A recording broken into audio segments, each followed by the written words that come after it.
Vamos a tener un examen más adelantito. Ya vimos la introducción, vimos el tema de la revelación. Hoy vamos a ver el de la inspiración. Vamos a ver el de la inerrancia, la autoridad y el canon bíblico, o al revés, perdón. El canon bíblico y el tema luego de la autoridad. Entonces vamos a ver esos temas que son introductorios en la cuestión de la teología, ¿sí? Para luego en la segunda parte ya entrar directamente a los temas que tienen que ver con teología propiamente dicha. Y bueno, ya tendremos nuestro segundo curso para avanzar en otras ideas. Entonces, tenemos el tema de la inspiración, ¿sí? De las escrituras. ¿Vieron el video? Se los mandé para que pudiéramos discutir un poquito más acá. Miren, en cuanto a las presentaciones, pues ustedes tienen un video, ¿no? Y yo no sé si saben manejar Prezi o no, ¿ya? Pero Prezi está online, así es de que la presentación a ustedes les sirve de poco, pero sí se las voy a pasar. Entonces, para no pasársela a alguien que me la pide, mejor las voy a poner ahí en el canal y usted puede acceder a ellas. eh, Descargarlas, qué sé yo, pero necesita internet y también para poderlas imprimir necesita cuenta. Entonces, pero sí puede revisarlas y estudiarlas así en línea. Y hasta donde yo tengo entendido, si yo las voy modificando, también le va cambiando a usted. Así es de que yo preferiría que no estudiaran según la presentación porque yo puedo variar, ¿no? Sino que estudien mejor los videos que les estoy poniendo o mandando. Bueno, bueno, hay dos que no les mandé porque igual no los había construido, pero después sí los hice, así es de que se los voy a comunicar también, pero no son la tarea para el siguiente. La tarea para el siguiente que tiene que ver con la inerrancia, se los voy a estar posteando el viernes. Y eso es porque no me gusta interferir, ya se los he dicho, con otra clase. Ustedes tienen otras materias, tienen otras tareas, entonces yo prefiero no molestar de aquí, de lunes, martes, miércoles tienen otra clase, jueves, viernes, no tienen tareas que hacer para esas clases. Entonces el viernes cuando ya salen de su clase, yo les posteo en el canal de Telegram, les posteo ¿cómo se llama este? El link, ¿no? Aunque me imagino que la mayoría de ustedes están suscritos a mi canal y ahí voy poniendo esos videos también para el público, pero generalmente yo se los pongo a ustedes en no listado. Eso quiere decir que el que era para hoy, nadie lo puede ver en mi canal. Hasta después es que yo lo pongo así para la demás gente, ¿no? Bueno, entonces tenemos el tema de la inspiración. Ahora, quiero que vean aquí, voy a presentar, sí, pero quiero que me participen.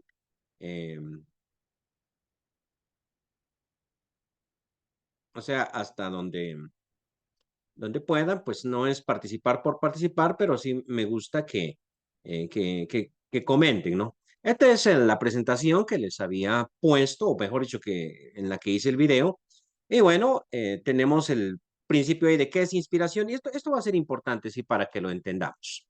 Dice, es el proceso por medio del cual Dios se aseguró de que el contenido exacto de la revelación quedará registrado en las Sagradas Escrituras para ministrar y bendecir la vida de su pueblo. Y a continuación presentábamos esta idea. Entonces, muchas veces uno confunde el tema de la revelación con el tema de la inspiración. Entonces, son dos temas distintos, sí. La revelación tiene que ver con el momento en que Dios interactúa con las personas. Em, si me permiten, me gusta verlos, entonces a veces dejo de compartir la pantalla. Pero Dios es una persona, ¿sí? Y una persona interactúa. A veces nosotros tenemos ideas distorsionadas de Dios que provienen, por ejemplo, de la filosofía, que provienen de otras fuentes, y entonces empezamos a considerar a Dios como una computadora o como una energía, así que solo está allí, ¿sí? Pero cuando yo les digo Dios es persona, quiero decir que Dios todo el tiempo se está relacionando con su creación. Sí, me explico. Digamos, esta computadora no me extraña. Esta computadora tampoco me quiere hablar. Aquí en la parte tengo una Alexa, ¿no? Y Alexa, aunque me da los buenos días, ¿cómo estás? En cuanto me siente, ¿no? Realmente es una programación, ¿sí? Entonces no me extraña. Pero Dios es una persona. Entonces Él está continuamente revelándose. Entonces no podemos nosotros decir que Dios, por ejemplo, se reveló y ya no se revela, que hay todo un proceso. desde prácticamente la creación del mundo. Entonces, nosotros leemos en la Biblia que Enoc caminó con Dios. ¿Cómo pudo caminar con Dios si Dios no se revelara? ¿Sí? Y en determinado momento Dios se manifiesta a Noé y le dice que va a enviar un diluvio. Dios desciende, habla con Abraham. Dios habla con Moisés. Entonces le puse ahí la zarza ardiendo. Dios todo el tiempo se está comunicando. Hay una revelación, esto es de la semana pasada, pero hay una revelación que es objetiva, es decir, voy a destruir el mundo, entonces prepárate un arca, eso es algo objetivo. Pero hay un momento en que Dios se revela en el sentido de que Él se abre, Él se da a conocer a su creación y esta revelación alcanza su clímax con Jesucristo. O sea, venimos al punto de Jesucristo. Entonces, Jesucristo es la revelación máxima de Dios, donde Dios habla, ¿sí? Pero no podemos nosotros limitar la revelación de Dios a un tiempo. Pues. Ahora, vamos con la inspiración. Dígame, hermana Lisette. Profe, podremos decir, por ejemplo, inspiración, como usted dice, la creación del mundo, ¿ya? Revelación cuando fue haciendo sus manifestaciones en diferentes momentos. Por ejemplo, Eh, cuando se reveló a Moisés, ¿ya? Por medio de la zarza, podríamos decir, no, bueno, hay una diferencia, muy ¿ya? bien, en que ¿Ya? en la Porque podría, o creación, sea, porque hay dos tipos de conceptos en revelación. Revelarte porque estás molesto y te revelas y y te presentas como la no, pues destrucción de eso es Sodoma y con B, Gomorra, por, es por con B decirlo grande. así. Eso es Y con B grande. Entonces eso sí es que usted es rebelde, ¿va? Por ejemplo, sí, Y, pero y revelarte es presentarte, o sea, aquí sí, sí. estoy y esta es lo que quiero para el mundo, esto es lo que quiero hacer o con diferentes instrumentos que usó, pues, por ejemplo, cuando se le presentaba a Daniel en los sueños y que estas cosas así, o estoy equivocada. No, no, Con mis está bien, conceptos. está bien. Sí, sí, es que, por ejemplo, usted me dice rebelarse en el sentido de soy rebelde, me rebelo contra el sistema. Ese es un concepto completamente distinto, se escribe con B grande. Aquí estamos hablando de revelación con B chica, que quiere decir dar a conocer mi voluntad. Ahora, en la creación, nosotros tenemos una revelación general. Y ya cuando Él se manifiesta, tenemos una revelación especial. Ya habíamos visto eso, que la general es porque está disponible para todas las personas, porque todos tenemos acceso a la creación, donde Dios revela su eterno poder y su deidad. Y la especial, pues esa, si no nos la cuenta, pues nosotros no la sabemos, por eso se llama especial. Ahora, la inspiración no tiene que ver con la creación. Muchas gracias por el aporte, pero no, sino tiene que ver con la redacción de las escrituras. Es decir, cuando el hombre santo, en este caso Moisés, vamos a decir, escribe, entonces, o cuando, por ejemplo, Pablo nos cuenta su experiencia, o escribe, Lucas escribe, ¿no? Sobre la experiencia de Pablo yendo a Damasco.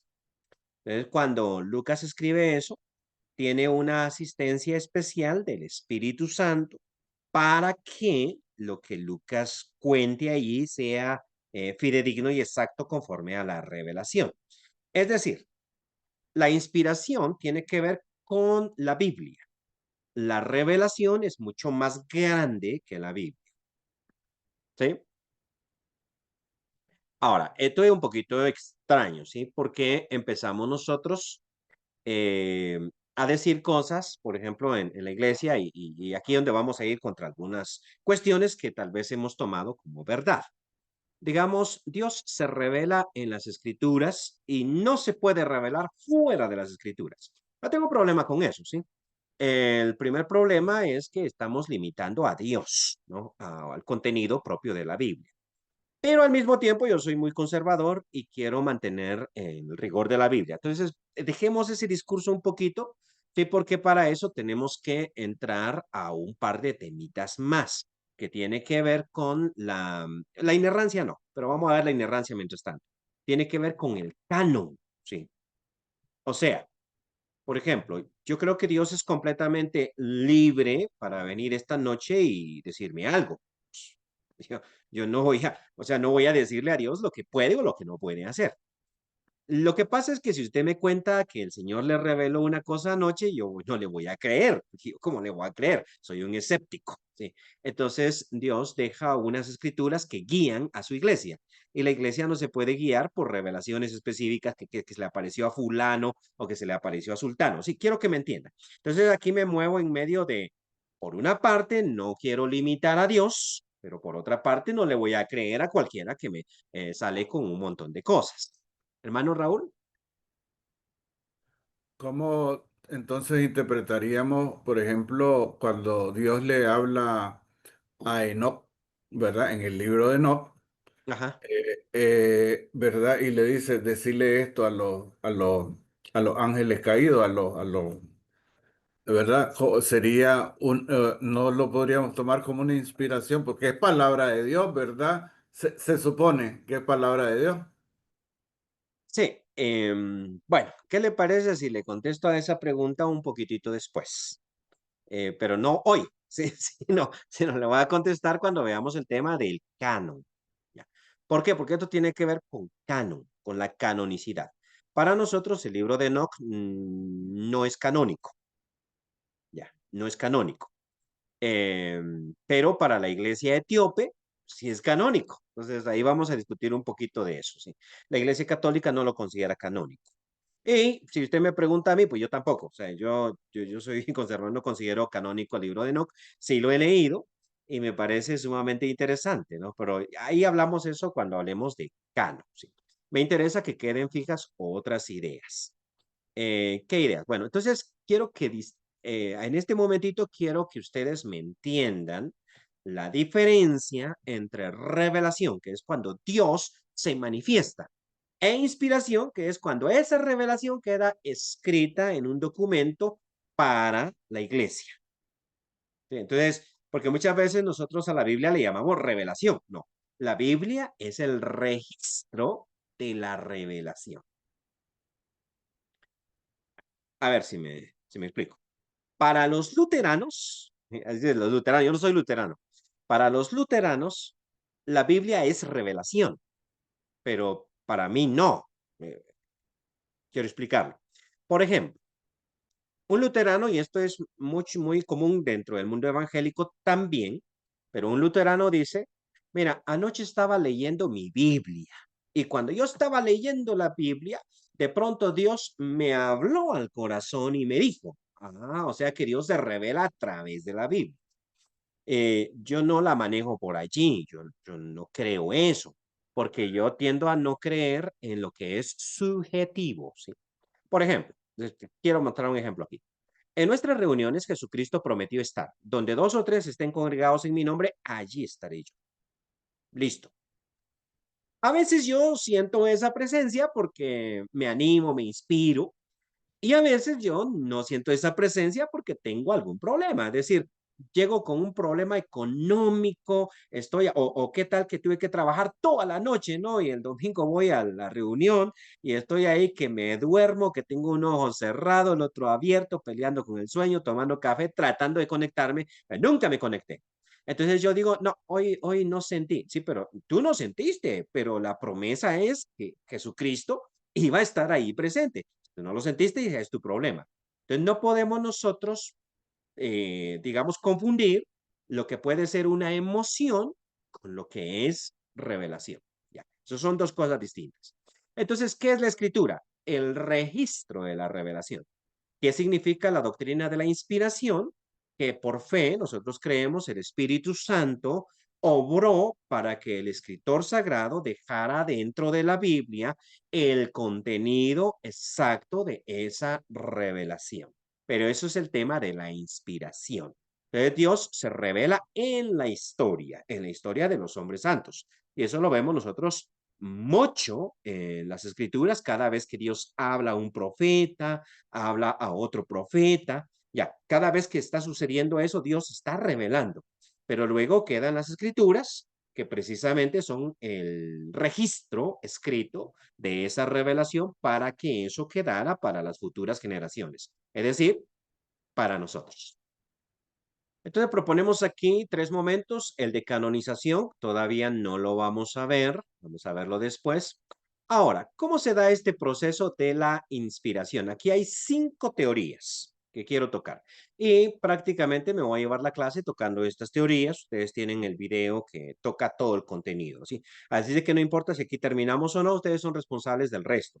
O tienen que traer sus preguntas para lo que tengan dudas, pero Yo intuyo que si no me preguntan, pues entonces no tenemos dudas. Bueno, la primera teoría es la teoría del dictado. Y así es como generalmente las personas interpretan la inspiración. Como que Pablo dijo, bueno, vamos a escribir a los romanos y en ese momentito él entró en trance, ¿no? Entró en trance y de pronto el Espíritu Santo tomó posesión de él y Pablo empieza a escribir y escribe y escribe y escribe y escribe y escribe, termina Romanos y Pablo como que despertar, estoy aquí jugando, ¿no? Pero quiero que me entiendan la idea, como que despierta y dice, wow, ¿qué hice? No, mira, escribiste Romanos. ¿Cómo salió eso de mi mano? Pues a saber, ¿verdad? Porque entraste en trance. O como que está como secretario y el Señor le dice, bueno, escribe, ¿no? Porque no me avergüenzo del Evangelio, coma, porque es poder de Dios. No te olvides de las comas y los puntos, las tildes, como que le está dictando palabra por palabra. Bueno, así es como el mundo conservador toma la inspiración de las escrituras. ¿Qué problemas tenemos con esta idea? ¿Qué problemas tenemos? Yo encuentro uno práctico, o mejor dicho, encuentro una réplica. Si el Espíritu Santo es el único autor de las Escrituras, si el Espíritu Santo es el único autor de las Escrituras, entonces en las Escrituras deberíamos de encontrar un solo estilo, una sola forma. Todo debería de ser idéntico. Entonces, como yo generalmente no pido tareas escritas, debería de hacerlo tal vez, pero en mi estilo de clase no las pido. ¿Ya? Hay otros profesores que sí, yo soy de los que no. ¿Y yo por qué no las pido? Las pido cuando yo estoy en presencial y le digo a usted que me la lleve a mano. ¿Por qué? Porque entonces yo sé que usted la hizo. ¿Sí? Porque ya sé lo que hacen muchos, o sea que, hey, pásame la tarea, listo, yo aquí la copio, le cambio un par de palabras y la entrego, sí, a veces hacemos así, o muchas veces buscamos en internet y solo copiamos y pegamos, pues bien, entonces, si uno de ustedes hace la tarea y todos los demás la copian, o uno le hace las tareas a todos, yo no voy a notar, porque va a ser un solo estilo. Ya me estoy explicando, un solo estilo. A veces yo molestaba así en Baxter cuando pedía tareas y me llevaban una cosa más rara y le decía, ¿usted cómo utiliza esta palabra en Venezuela? ¿No? ¿Por qué, hermano? Porque esta palabra no es de Venezuela, es de México y usted es de Venezuela. O sea, usted copió a un autor mexicano. O sea, se notaba que había copiado porque era otro estilo. Entonces, si el Espíritu Santo fuera el único autor de las Escrituras, Génesis debería de ser igualito que Deuteronomio, pero yo no sé si ustedes ya se fijaron que Génesis y Deuteronomio son muy diferentes. Esto tiene que ver con la autoría del Pentateuco, ¿no? Que muchos dicen Moisés es el autor del Pentateuco. Perdón, no estoy hablando con personas que no saben qué es Pentateuco, ¿cierto? Los primeros 5 libros. Bueno, entonces Moisés es el autor del Pentateuco, ¿sí? Y entonces los críticos preguntan, ¿ya te fijaste que Génesis y Deuteronomio tienen un estilo de escritura muy diferente? Y uno dice, pues sí, ¿verdad? Sí, tienen que ser dos autores. Y lo mismo podríamos decir con Isaías. Isaías tiene un discurso muy bonito, muy florido, muy bello, ¿no? Su discurso. Y si usted ya va a Miqueas, pues Miqueas tiene un estilo brusco, fuerte, ¿no? Si usted va a Malaquías, Malaquías tiene un estilo retórico. A cada ratito anda haciendo pregunta. ¿En qué me han robado? Dijeron ustedes. Y yo les contesto. O sea, hace todo eso de pregunta, respuesta. Y si vamos a Zacarías, Zacarías solo tiene visiones. O sea, el Señor me mostró, el Señor me mostró, el Señor me mostró, el Señor me mostró. Y todavía esas visiones no son tan fantásticas. Te va Daniel. Daniel sueña con bestias, con monstruos. Entonces, cada uno de ellos tiene su propio estilo. Entonces, la teoría del dictado se cae por eso, que cada uno de ellos va a tener su propio estilo. ¿Cuál era la otra teoría que teníamos ahí? Bueno, tenemos la teoría dinámica. ¿Y esa teoría qué significa? Bueno, significa que el Espíritu Santo simplemente, vamos a decir así, inspira el principio, pero luego permite que el autor desarrolle su propio pensamiento. Y lo voy a poner aquí con un ejemplo, ¿sí?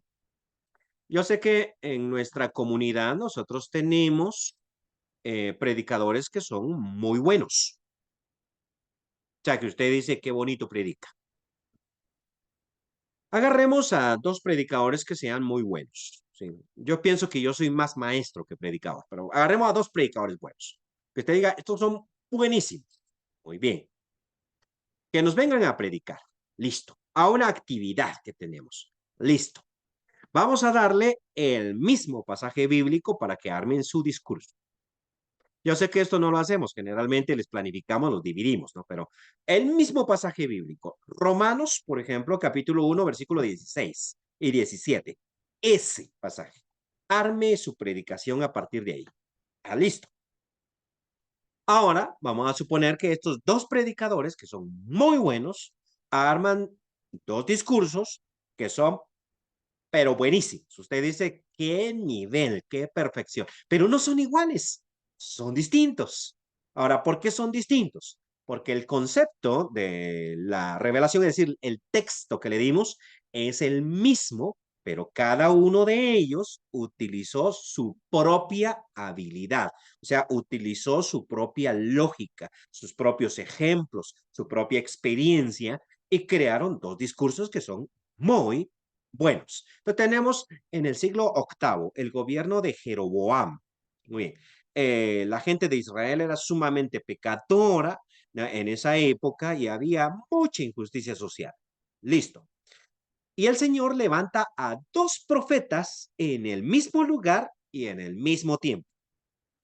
Amós y Oseas. Tal vez usted dice canónicamente primero viene Oseas, después Amós. Oseas, Joel, Amós. Entonces uno piensa que primero fue Oseas, después fue Joel, después fue Amós, y no es así. Ellos no están en orden cronológico. Entonces, Oseas y Amós predican en el mismo tiempo, en el mismo lugar. Pero cuando usted lee, y tal vez aquí estoy hablando un poquito en chino porque como Iglesia de Cristo nosotros tenemos la pésima costumbre de nunca leer el Antiguo Testamento ni profundizar en los profetas, pero eso es una lectura buenísima. O sea, es algo que deberíamos de hacer. Entonces usted va a estos dos profetas y usted va a encontrar que ellos dicen lo mismo, pero dicen lo mismo con dos estilos, con ejemplos muy distintos. Entonces, Oseas, por ejemplo, va a hablar de la infidelidad de Israel y va a poner el ejemplo de su propia vida, de cómo el Señor le dijo que se uniera a una mujer y que esta mujer no tenía un amante, sino muchos amantes. Y entonces él a partir de ahí dice, así son ustedes en Israel. No se fueron con un amante, se fueron con muchos amantes y empieza a hablar de esa situación, ¿no? Entonces es muy sentimental, es muy emocional. Claro, yo sé que usted, si lo lee, no tiene toda la emoción que le puede poner, pues tal vez porque usted tiene una esposa muy, muy fiel. Pero entonces usted tiene que meterse en los zapatos del hombre, que la pareja le está haciendo infiel y que qué horrible se siente, ¿no? Cuando usted le da de todo, así como el Señor a Israel, e Israel va y le ofrece el oro, la plata y todo lo que el Señor le daba, se lo ofrece a Baal. Entonces, ¿me entienden? Ahora, Amos es más como un sociólogo, alguien que mira la pobreza, ¿no? Que mira la gente que está desposeída y dice, ustedes vendieron a justo por un par de zapatos, o sea, qué injusto es, ¿no? O sea, vendieron a un hombre justo por un par de zapatos, ¿no? Sí, sí me entiende. Y entonces le dice a los ricos, ustedes vacas de Bazán, ¿no? Es de, ¿por qué vacas de Bazán? Que Bazán era un lugar con mucho pasto y las vacas eran muy gordas. Entonces lo ridiculiza así, ¿no?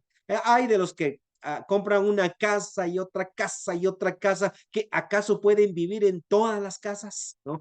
Y hay de los que se acuestan sobre la ropa, ¿cómo se llama? Empeñada, que era algo que estaba en contra de la ley. Entonces, sí me entiende cómo va el concepto de la revelación. Aquí en el video yo les contaba a ustedes el caso de Natán. ¿Recuerda que Natán le contó a David la historia de la oveja, del hombre rico, del hombre pobre? Entonces la pregunta que yo hacía es, ¿eso salió de la inspiración de Natán o Dios le dictó palabra por palabra? Según la primera teoría, Dios le dictó palabra por palabra. Entonces, bueno, ok. Pero según la teoría dinámica, Dios solo le contó a Natán, David tomó la mujer de su prójimo. Ve y repréndelo. Y dile, hay un mensaje, ¿no? Dile que él tomó la mujer de su prójimo en privado, otro tomará la mujer de él en público, y que la espada no se apartará de su casa, porque me menospreció. Ahí viene Natán, ¿no? Y Natán va pensando, ok, este es el mensaje, pero yo, ¿cómo lo digo? ¿Se acuerdan que él dijo para que no se sepa nada, pues mando a matar al marido? Entonces, ¿cómo le digo yo esto? Y de la propia creatividad de Natán surge la historia. Esa es la teoría dinámica, ¿sí? ¿Alguna pregunta sobre esa teoría? Vamos bien. Si ustedes comentan, entonces yo puedo corregir o así. La siguiente teoría, que es la de la iluminación, y aquí pongo a Elena de White. ¿Por qué pongo a Elena de White? Una vez más, cuando hablemos de lo canónico, vamos a tocar el tema de Elena de White. ¿Sí? Eh, Levánteme la mano, ¿cuántos de ustedes han leído algo de Elena de White? No sobre ella, sino que hayan leído Es algún libro de ella. la de los adventistas. Sí, esa es la de los adventistas. Mire, Elena de White es buena. O sea, la mujer es buena escribiendo. ¿Para qué? O sea, escribió un montón de libros y yo no tengo por qué juzgarla si yo no he escrito nada. Escribió un montón de libros y ella es muy buena. O sea, es muy buena. A mí me gusta cómo escribe. Claro que ella escribió hace más de 200 años. Bueno, hace como 200 años. No, estoy exagerando. 170, 160 años escribió.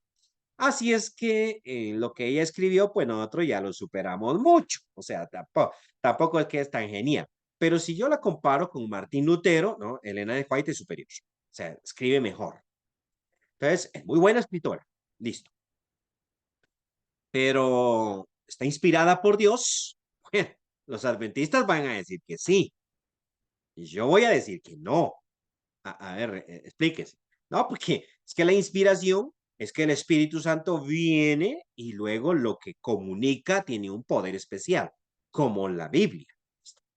Ahora, la teoría de la iluminación, le vamos a llamar, estos nombres son convencionales, ¿sí?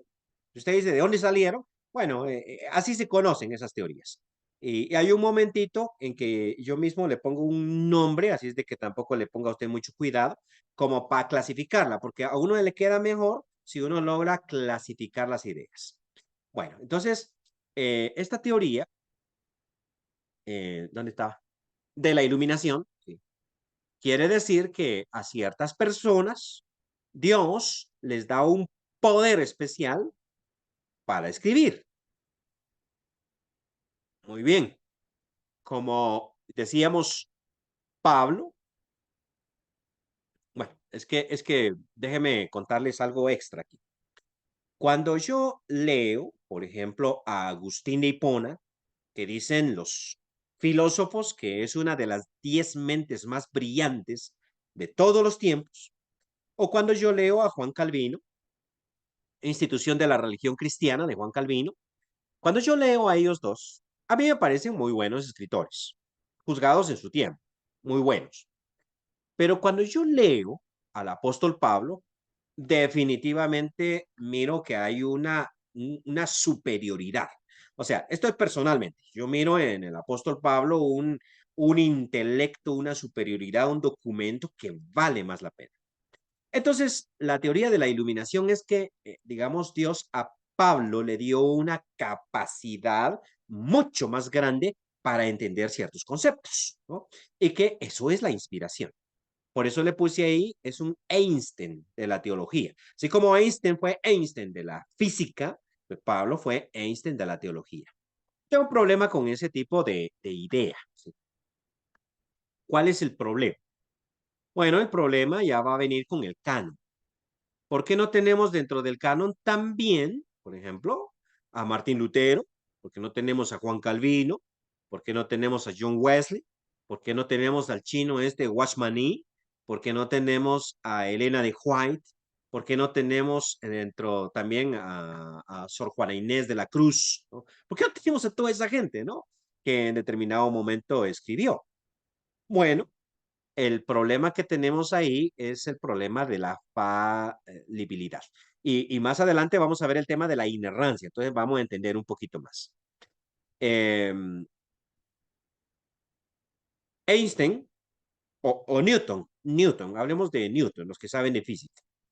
Newton es el padre de la física, ¿no? O sea, ese hombre escribió Principia Matemática, que es su libro, y prácticamente es el fundamento de la física que uno mira cuando estudia física en la universidad. O sea, es genial, ¿no? Sin embargo, dicen que Einstein mostró donde Isaac Newton se equivocó. ¿No? Pero como dijimos que Pablo es un Einstein, no un Newton, no tenemos problema. No. También hoy en día, o sea, Einstein tuvo 4 ideas buenísimas, brillantes. O sea, tuvo 4 ideas brillantes.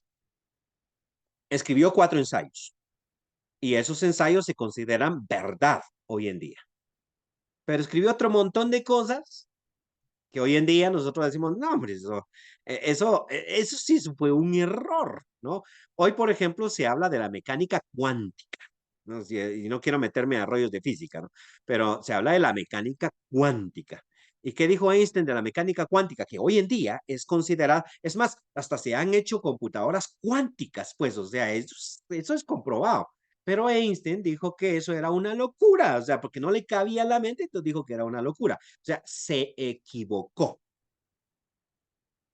¿Sí me estoy explicando? Entonces no podemos nosotros decir exactamente lo mismo de Pablo. Entonces nosotros consideramos la inspiración como algo sobrenatural, no es la inteligencia propia. O sea, te puede decir, este maestro, yo no sé, sus maestros que han tenido acá, algunos de ellos son muy buenos. Ya, entonces vamos a pensar en un maestro, de esos que ustedes tienen. Y ustedes dicen, no quiero mencionar nombres porque si no otros se van a poner celosos, pero vamos, usted piensa en el bonito, el que a usted le gusta, ¿sí? Entonces usted dice, esa persona es súper inteligente. Yeah, qué brillantez, qué nitidez, qué mente la que tiene. Ah, ok. Pero después usted se fija que se equivoca. ¿Y por qué se equivoca? Porque es humano. A mí me han preguntado eso, hermano Selvin, ¿y por qué usted no escribe un libro? Y yo he contestado a eso porque estoy casado. ¿Y eso qué tiene que ver? Estoy ocupado, no tengo tiempo. No, si fuera sacerdote católico, así célibe, pues, tengo un montón de tiempo, no tengo tiempo, ¿no? La primera. La segunda es que eso no me va a dar de comer, ¿no? Porque un libro que uno que escriba y cuántos va a vender y que me paguen, que vamos a decir, $1 por cada libro vendido. ¿Cuántos ha vendido, hermano? Pues el último año vendí $40 al año. No, no sale pobre usted con eso, ¿no? Entonces, como que no es mucho. Pero la verdad es la siguiente. La tercera es la verdad. La verdad es que yo apenas tengo 40 y tantos años, ya casi 50. Y 50 años que tengo, mis ideas han ido cambiando. Entonces, cuando yo tenía 20 años, yo consideraba unas cosas, pero ahora tengo mayor madurez y cosas que antes consideraba verdad, hoy en día ya no. Y cosas que antes yo decía, saber, hoy en día se han afirmado y digo, oye, eso es cierto, o sea, eso es así. Entonces, mi mente va cambiando. Pues yo no quiero escribir un libro, porque lo que escribe uno en un libro queda grabado, ¿no? Yo quiero escribir un libro y que 20 años después, ¿sabe qué? Queme ese libro, quémelo, ¿no? Entonces, me gusta este sistema de Kindle, de Amazon, tal vez ahí sí escriba, porque en Kindle yo puedo vender el libro electrónico. O sea, usted lo compra, pero solo lo compra electrónico. Y cuando yo me fijo que cometí un error, yo me meto y le cambio y usted ya tiene la nueva edición, o sea, lo estoy editando constantemente. Esa parte me gusta, ¿sí? Esa parte me gusta, pero entonces así, entonces cuando yo ya tenga mis 60, 70 años y que ya el cerebro ya se me cristalizó, ya se me puso duro, entonces digo, ya no voy a cambiar de idea, ahí sí vamos a escribir un libro. No sé si me estoy explicando. Entonces, ¿por qué? Perdón, hermano Raúl, ya le doy la palabra. ¿Por qué? Porque no soy inspirado, pero la inspiración no depende de la experiencia, ¿entiende? Entonces, Pablo escribe cuando es joven, Primera Tesalonicenses, y cuando ya es más viejo, digamos, escribe Tito. Las ideas, el estilo ha cambiado. O sea, el estilo con que él escribió Primera Tesalonicenses es diferente que el estilo con que escribió Tito, porque él maduró, ¿sí? Pero la verdad no se contradice, es la misma. ¿O considera usted que Tito es más inspirado? ¿No? Porque si dependiera de nuestra experiencia, de nuestra habilidad, del proceso de iluminación, entre más viejo es uno, más experiencia acumula. ¿Sí? Por ejemplo, perdón, hermano Raúl, hay un argumento para que las mujeres prediquen en la iglesia. Bueno, usted sabe que el apóstol Pablo dijo, no permito a la mujer enseñar ni ejercer dominio. Eh, Primera Timoteo. Pero en Gálatas dijo, no hay varón ni hembra, esclavo ni libre, judío ni griego. Entonces dice, mira, las mujeres deberían de predicar porque no hay varón ni hembra, dijo Pablo. Entonces yo podría argumentar, ¿no? Sí, pero eso lo dijo cuando era joven. Ya cuando está viejo y maduró y se volvió más inspirado, ¿no? Porque fue más iluminado. Entonces ahí sí ya supo, porque primero escribió Gálatas, de acuerdo a los eruditos, después escribió, vamos a decir, primera a Timoteo. Entonces yo quiero que se fijen ahí que ese argumento suena extraño. Es extraño, porque podemos decir, tan inspirado es uno como es el otro. ¿Sí? Hermano Raúl. Hermano, a ver, tengo entonces, a ver, tanto la revelación como la inspiración, y sobre todo la inspiración, que solamente que tiene que ver con la Biblia, ya no hay más inspiración porque ya no hay más Biblia, ya está dicho todo ahí, Sí, ¿verdad? Uno. Ok, ok, después hago el siguiente. no, es que estamos metiéndonos una vez más al tema del canon. O sea, es que mire, por ejemplo, usted me dice a mí, hermano, pero podría ser que un documento fuese inspirado hoy en día, un documento que alguien escribió, y yo voy a abrir mi mente y le voy a decir, puede ser, pero ese puede ser, yo no estoy seguro. Y de lo que estoy seguro es de lo que tenemos en el canon. O sea, eh, cuando hablamos de canon, por ejemplo, déjeme poner la Didache. La Didache era un libro que en el canon del Nuevo Testamento no estuvo como canónico, sino que algunas iglesias usaban la Didache o la Didaje, la utilizaban. Es un documento pequeñito, prácticamente del tamaño de una carta de Pablo, que se usaba mucho en el siglo I. Listo. Entonces decían, oye, ¿será que eso es inspirado? Y muchos en la iglesia consideraban que era inspirado, pero había otros que consideraban que no era inspirado.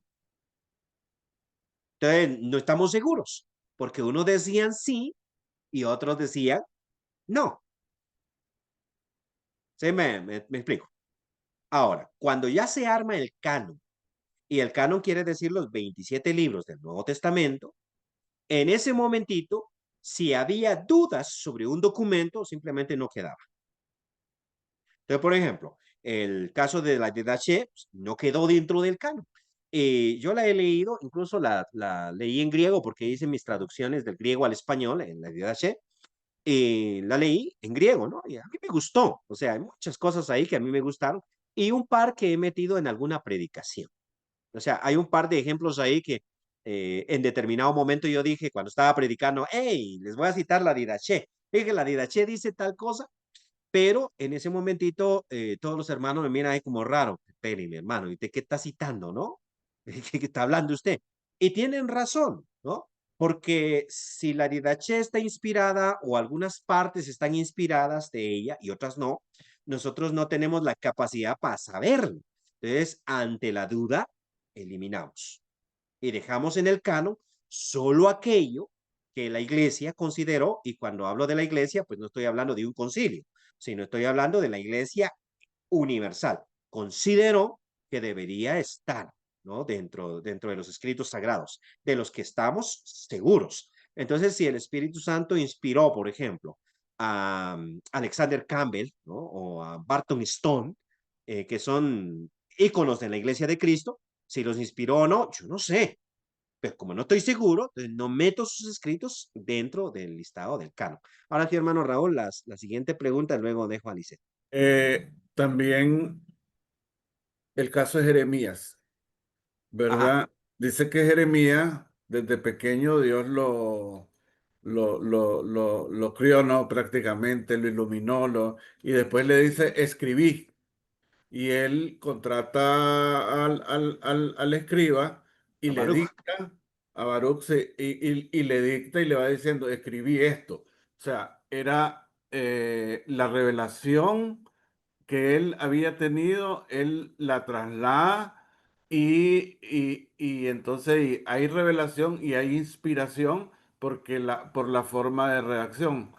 Y lo Sí. último es que usted debería escribir el libro. Muchos libros dicen, corrección, dice la primera. Entonces, la segunda edición, la tercera edición, hay otra razón, no haya de qué escribir. Mana Lisette. Se reí con lo del- Interesante sería que escribiera, si tiene tanto conocimiento y este conocimiento hay que compartirlo. Antes de que Porque le ya dé hay que esperar a Alzheimer, los diga. 70, a los 80, no vaya a ser y se le vaya olvidando. Con esto que el Alzheimer anda de moda. Ah, sí, Pero pues. bueno, pero hermano, lo que quería decir esto del canon, entonces quiere decir que cuando nos referimos a inspiración, aunque hayan habido en su tiempo otros libros escritos que hayan sido inspirados, pero que no se conocen, por decirlo así, pero no se Ujú, conocen no porque no existan, sino porque cuando se hizo esto de la selección de los libros, solo quedaron estos 27 libros que ahora consideramos como inspirados, por decir así, o ujú. estar entendiendo mal. No, así merito. Así merito. Mm, Así Ok, merito. esa Eh, era mi aportación. y es que, mire, bueno, pero ya hablaremos del canon más adelante, sí. Hay un par de teorías más que quiero tocar con ustedes en estos 10 minutitos que tienen que ver con la teoría de la inspiración limitada. Ahora, ¿qué significa esa teoría? Bueno, y fíjense que ya la quiero yo discutir bastante. La idea es que en la Biblia tenemos unas partes que son inspiradas y otras que no. Sencillo, ¿cierto? Unas que son inspiradas y otras que no. Entonces, eso cómo está en la mente de la gente, ¿no? Y aunque no hay nadie que la defienda así con fuerza, porque ya cuando uno le dice, ¿tú crees en la inspiración limitada? No, yo no creo en eso. Pero a la hora de la praxis, sí creen en eso. Vaya, les pongo un ejemplo. Cuando se discute X o Y tema, se dice, ¿quién dijo eso? ¿Lo dijo Jesús o lo dijo el apóstol Pablo? Bueno, ¿y cuál es la diferencia? Que si lo dijo Jesús, está más inspirado. Y si lo dijo el apóstol Pablo, también nos inspirado. Entonces tú crees en la inspiración limitada, o sea que hay cosas que en la Biblia están inspiradas y otras que no. Sí, sí me estoy explicando. Bueno, por ejemplo, ¿quebrantó Jesús el sábado, sí o no? Entonces, uno dice, ¿qué tal si leemos Juan 5:18? No, perdón, aquí no me traje mi Biblia como buen maestro. Yo me senté aquí donde estaba tomando mi cafecito, y entonces me toca leer eso en, ¿cómo se llama este? En mi celular. Entonces ahorita les leo Juan 5:18. Si no, si te dice, por eso los judíos aún más procuraban matarle, porque no solo quebrantaba el día de reposo, sino que también decía que Dios era su propio Padre, haciéndose igual a Dios. ¿Qué dijo? ¿Qué dice ahí la Biblia? ¿Que quebrantaba o no? Ahí dice que quebrantaba el día de reposo. Entonces yo se lo cito a uno de los que defiende el sábado. Mira, ahí dice, por eso los judíos aún más procuraban matarle, porque no solo quebrantaba el día de reposo, claramente lo quebrantó. Y la réplica que me dio esta persona es, eso no lo dijo Jesús, eso lo dice Juan el evangelista. Ah, entonces crees que hay unas partes de la Biblia que son más inspiradas que otras partes de la Biblia. ¿Te fijas? Lutero mismo manejaba eso, aunque él, por ejemplo, escribió que en Romanos se encontraba la luz del Evangelio, pero que en Hebreos y en Santiago encontraba pura paja. ¿Qué significa eso? Que Romanos está más inspirado, o sea, está ahí arriba, ¿no? Y Hebreos y Santiago están aquí abajo. Entonces, ya vamos a ese concepto. Partes más inspiradas que otras. ¿Cuál es el problema? Bueno, voy a decirles dos cosas, ¿sí?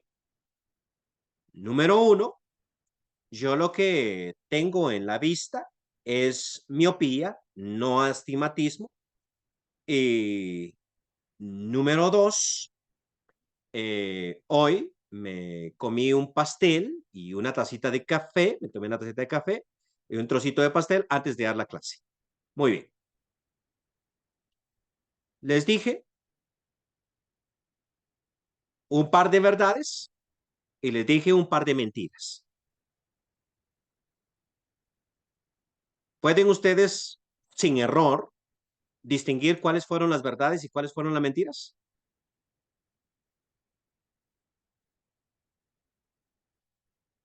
¿Verdad que no?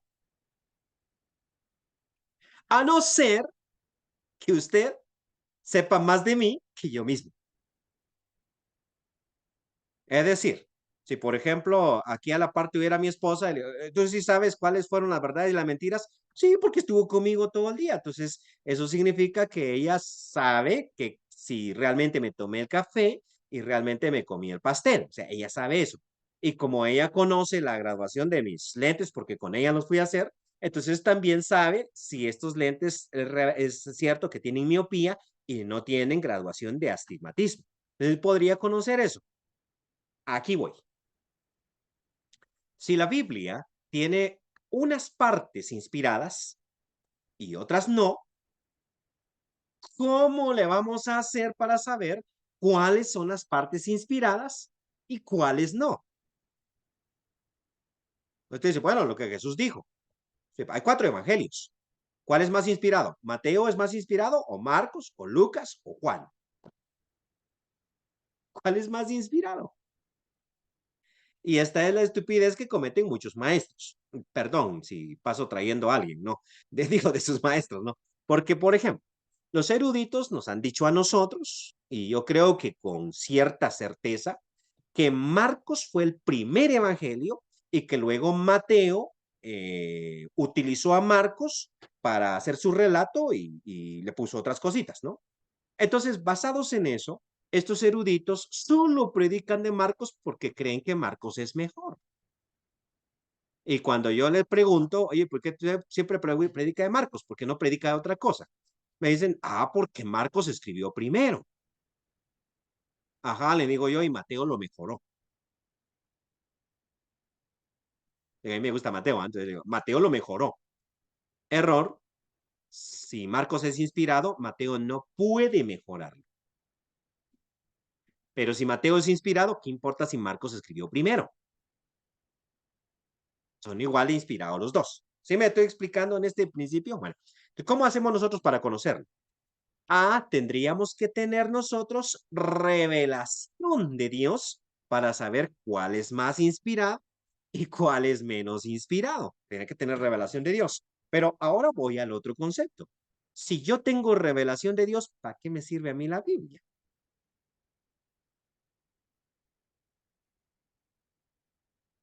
Esto es un punto muy importante. Si yo tengo esa revelación de Dios y puedo hablar con Dios todas las noches, ¿para qué me sirve la Biblia? ¿Vale? No me la cites. Bueno, ¿sí me explico? Ahora, la última teoría es interesante. Esa teoría se llama la teoría, permítame, de la asistencia negativa. Es una teoría por fe y es bastante interesante. O sea que el Espíritu Santo asiste, pero en el sentido de que no le permite cometer un error. Usted vio la película de Mentiroso, Mentiroso, ¿sí? Que era un abogado que no podía mentir, ¿no? Y cada vez que iba a mentir, la boca le cerraba. Entonces, algo así como va esa teoría, y que cada vez que Pablo iba a cometer un error al escribir, el Espíritu se lo impedía. Ahora, estas serían las 5 teorías. Estas teorías tienen mucho, ¿sí?, que ver con el tema de la inerrancia, que será el tema que vamos a ver para la siguiente vez. Y no se preocupen, allá me pueden hacer preguntas sobre esta clase. O sea, yo lo que quiero es que vean el video. Yo lo vieron como 15 veces, si mal no estoy. Dígame, Ronald, cuénteme. Buenas noches, bendiciones a Buenas todos. noches, hermano. Eh, el viernes pasado estuvimos con las clases del hermano Fernando acerca de Gálatas Ok. y él había dejado una pregunta sobre qué era doctrina y qué no era. Y yo le comenté a él sobre mi punto de vista, lo que era doctrina, y yo le dije a él que doctrina era lo, lo que salía en la palabra de Dios en la Biblia, porque está inspirada por él. Y como usted mencionaba, no sabemos qué parte no están inspiradas y qué parte sí están inspiradas. Y yo mencionaba que, o sea, que las opiniones personales, por ejemplo, de que yo opino que esto debería ser así, o costumbre, etcétera, no es doctrina. Y como ya que quedaba poco tiempo, él en resumen me dijo que doctrina solamente era lo que dijo el Señor Jesús. Y entonces me quedó la duda de que Pablo habla también acerca de doctrina, entonces el Pablo no se toma en cuenta. Él solamente me dijo solo lo que dijo el Señor Jesús. Bueno, vamos a ver ese tema de la, ¿cómo se llama este? Igual, ustedes tienen varios maestros, ¿no? Y pues no todos vamos a tener los mismos criterios, aunque aquí yo fui maestro de Fernando, entonces es más inspirado.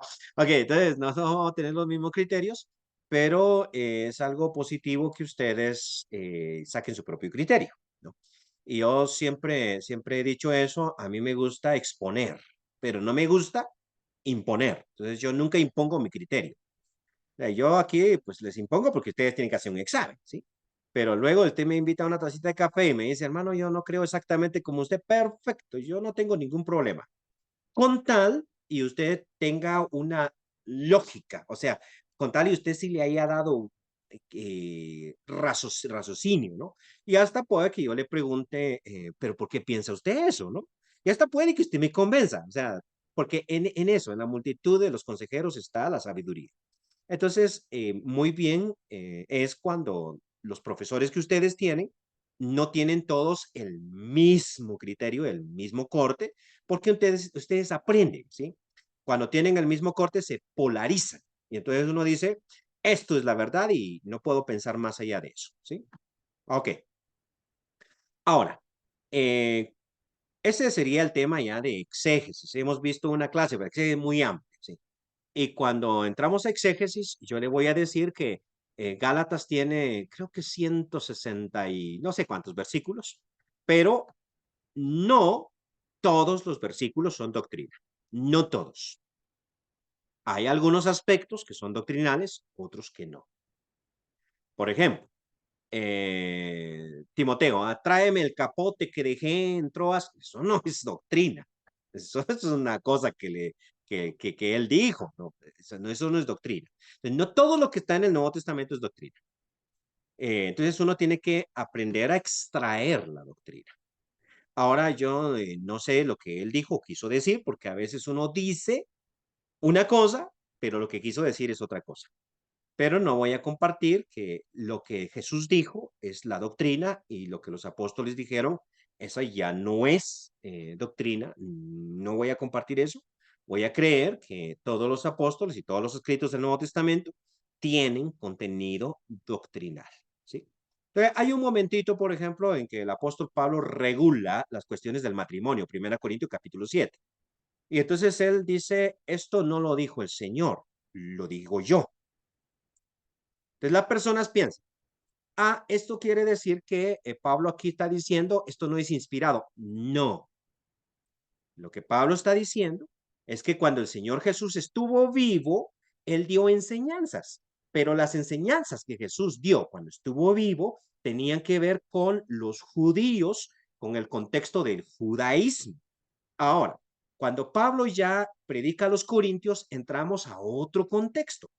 Dentro del judaísmo, toda pareja estaba constituida por un hombre judío y una mujer judía, porque los judíos no se casaban con extranjeras ni se daban en casamiento con extranjeros. Entonces, son dos que pertenecen al pueblo de Dios. Entonces, Jesús regula el matrimonio de ellos dos, ¿no?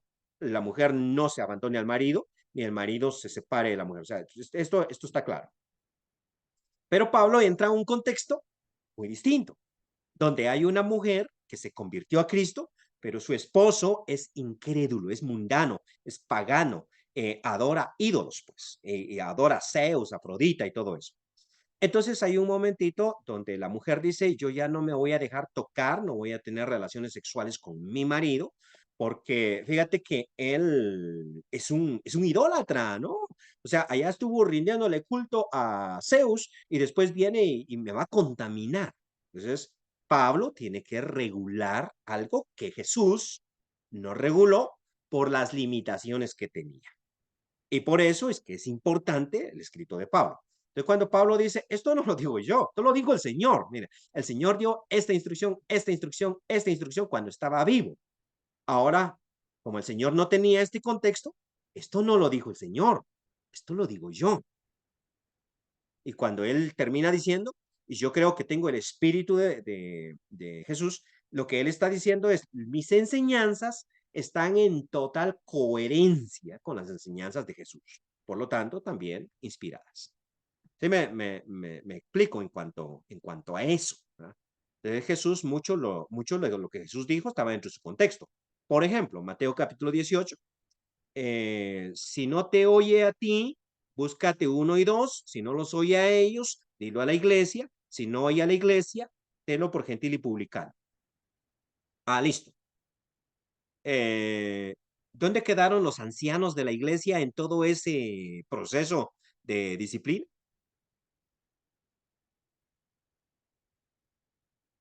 Por ningún lado. Sí, porque no hay ancianos en la iglesia todavía. O sea, todavía no se han instituido, todavía no ha pasado ese proceso. Entonces, eso uno tiene que analizarlo, ¿no? Ya hoy en día nosotros diríamos, tienes que incluir a los ancianos de la iglesia en ese proceso disciplinar de un miembro. Bueno, terminamos por hoy. Que el Señor los bendiga.